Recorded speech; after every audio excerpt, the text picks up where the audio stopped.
me tell you a little bit about tonight's keynote speaker, Alexia Howard. I'm delighted to introduce Alexia. Alexia is a sell-side equity research analyst for the U.S. food sector at Sanford C. Bernstein & Company. Alexia?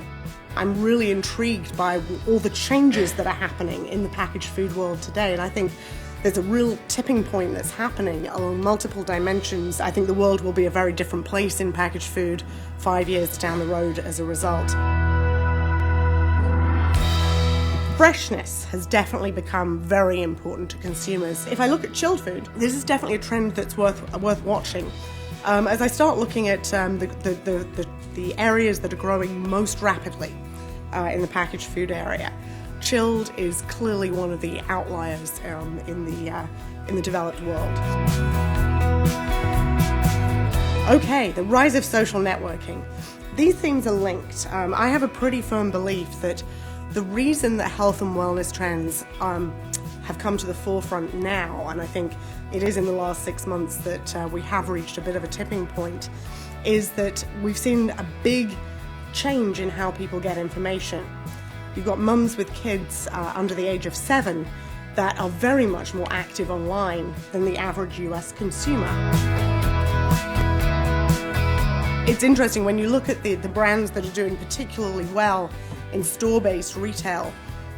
It's very different from the brands that are doing best on the e-commerce in the e-commerce channel.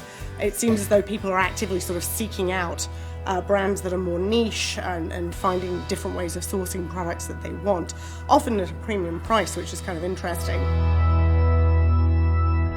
Okay, the US Hispanic consumer, they're likely to drive about 60% of the real growth in consumer spending over the next 40 years. So US Hispanics spend about the same amount on food as the population average overall, but they're not buying packaged food. They're tending to cook more from scratch.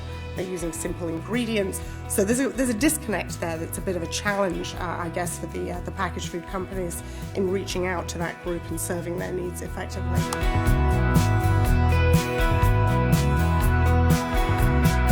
Question one in terms of the 3% goal, and of course I said to the group as a board member of a food company, why aren't we talking 5 and 6% targets instead of 3? But anyway, that kind of shows you a little bit of the orientation. We do think it's achievable when you look at continuous improvement, and you look at dealing with waste, when you look at supply chain, that indeed there's a number of opportunities out there.